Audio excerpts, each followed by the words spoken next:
Right now, there are some great wargaming companies producing all sorts of games, models, and resources for us to play with. In this video, I'm going to look at 5 companies that are absolutely smashing it out of the park. Since 2016, Warcradle Studios has expanded its repertoire of games around its core IP, the dystopian age. This science fiction steampunk world is like our late 19th century, but injected with far more weirdness from alien tech and mad scientists. The factions available in the game are really diverse, including the Crown, the Imperium, the Enlightened, and the Union. Dystopian Wars focuses on naval battles, but not just with ships and submarines. There are planes and dirigibles and skimmers and huge mech suits that wouldn't look out of place in a kaiju movie. There are some lovely rules, such as how a craft moves forward a certain distance at the start of each turn, based on how big it is. Dystopian Wars has some of the best starter sets on the market, and the models themselves are masterfully engineered. Whoever's in charge of sculpting at Warcradle really knows what they're doing. The newer kid on the dystopian age block is Armoured Clash, which moves battles from the high seas onto dry land. At a 10mm scale, you get plenty of infantry along with transport, tanks, planes, and other more esoteric vehicles. Once again, the models are just lovely. Here's the first tank I've painted for my Crown army, and I tell you what, I love this little guy. If you would like to play some heroic scale games in the dystopian age, then there's Wild West Exodus, which zooms in to the untamed plains of America. I also have to mention the fantastic scenery, both pre-coloured and plastic, that Warcradle produce. It works great with all of their games, but with plenty of others too. And finally, I'd like to mention all the resources that they make available on their website. There are player aids and scenarios and rulebooks and all the things that, in my opinion, a great wargaming company should provide the players. Osprey Games is a quite different type of company, but in its own way, just as cool.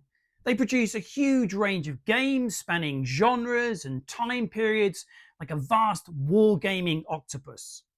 One of their best known products is Frostgrave, a fun fantasy skirmish game that sees you create a wizard and his or her apprentice, hire a few mercenaries, and delve into the ruins of a cursed city to search for treasure and lost arcana.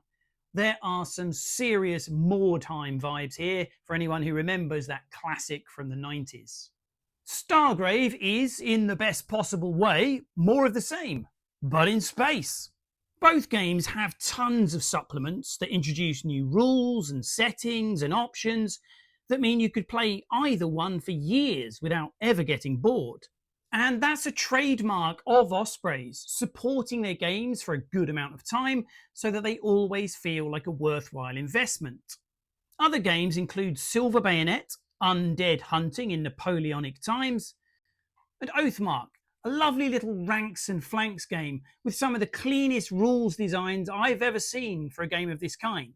There's also Gaslands, Lion, Dragon and Xenos Rampant, Burrows and Badgers, Gamma Wolves, Freaks, The Doomed, and quite frankly, too many games to list. What Osprey does really well is to produce games that fill a particular niche. These tend to produce smaller but really dedicated groups of players who fall in love with a particular setting or rule set. Osprey are also great for producing games that can be played with minis you might already own. For example, I'm busy assembling armies for Oathmark, but I'm doing so using models from the Middle-earth strategy battle game, Warhammer, and some Victrix Romans. I've got a fair few models kicking around these days, so the chance to use them in new and interesting ways for the price of a book works for me.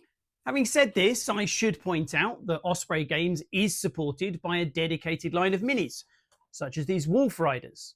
Their models are all very reasonably priced and have a lovely old school aesthetic, while still being made using modern moulding technology. Nice.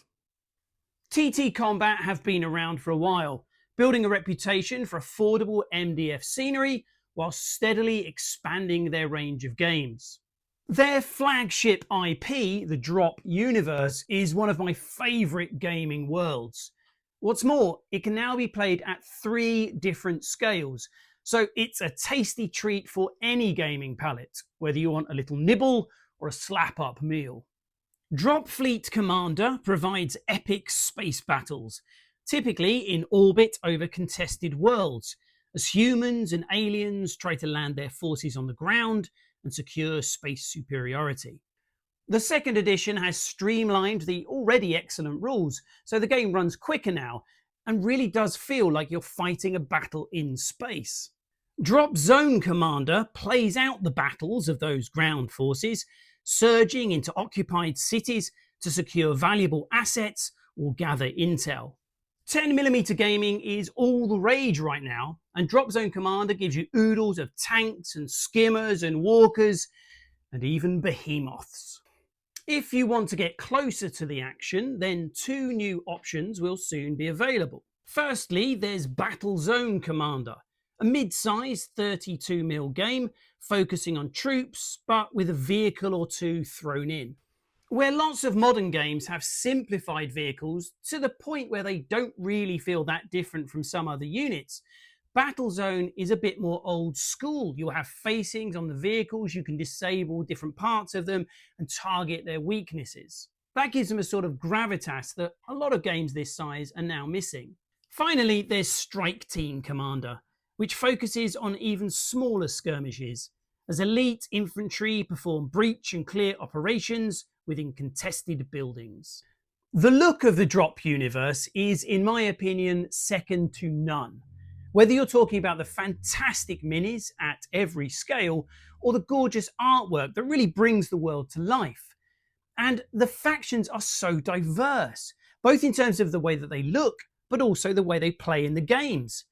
I absolutely love it. TT Combat also produced Carnivale, a swift skirmish game set in a darkly gothic Venice. Imagine Assassin's Creed meets Cthulhu and you'll get the idea.